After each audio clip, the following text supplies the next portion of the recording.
ওঠেন ওঠেন, হাঁটেন তো, এবার হাঁটেন।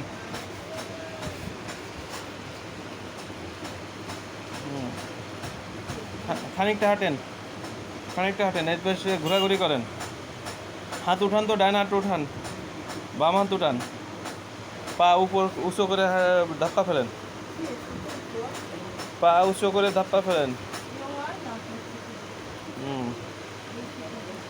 আপনার কোন হাঁটুতে ব্যথা যেন? ও, ওই জায়গায় ব্যথা,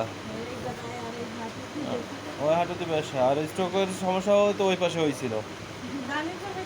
আচ্ছা আচ্ছা, এবার আপনি নিচে বসেন দিন, একটু পারবেন বসতে? ওই সোজা করে নিচে বসেন, দেখে আপনারা কোনো সমস্যা আছে কিনা দেখে নিন। হ্যাঁ, ওই এবার উঠে দাঁড়ান, উঠে দাঁড়ান, কিছু না ধরে। হ্যাঁ, ভল দিয়ে ওঠেন, সমস্যা নাই। যেহেতু আপনার মাজায় ব্যথা, হাঁটুতে ব্যথা। এই যে উঠে দাঁড়ান, এতে কোনো আওয়াজ হয়েছে মাজার ভিতরে? হাঁটুর ভিতরে কোনো আওয়াজ হয়েছে? হয় নাই? হাঁটু মাটু কি আপনার ফুলে?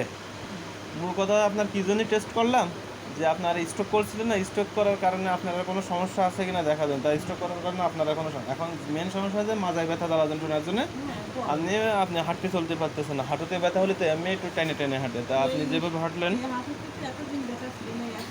হ্যাঁ, আচ্ছা, আপনি ভিতরে আসেন।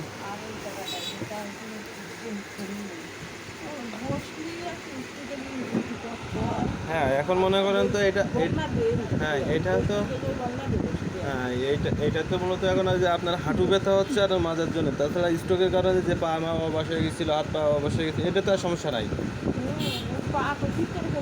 ওটা তো আপনার হাঁটু ব্যথার জন্য। আমি তো হাঁটলেন তো স্বাভাবিকভাবে হাঁটলেন, কিন্তু ফুট টান দিচ্ছেন একটু একটু হাঁটু ব্যথা জায়গায় থাকে, তাকে হাঁটুর ভিতরতে একটু আওয়াজ থাকে। হ্যাঁ, ওই ওই ওর বেশি আপনার ওই পায়ে আর বল আসবে না। হাঁটু ব্যথা জায়গায় থাকে, তাকে একটু হালকা ওই খুঁত থাকে। আপনি তো, আমি প্রায় দুই দুই আড়াই মাস আছে ট্রিটমেন্ট দিচ্ছি। আপনার তো ওই সময় থেকে আপনি বলতেন যে, আবার বলছেন যে আড়াই সপ্তাহ, 2 সপ্তাহ ধরে। হ্যাঁ, সেই জন্যই মাজায় ব্যথা, মাজার ব্যথার আলাদা ওষুধ খাই। ঠিক আছে, মায়ের বাড়িতে আইসেন।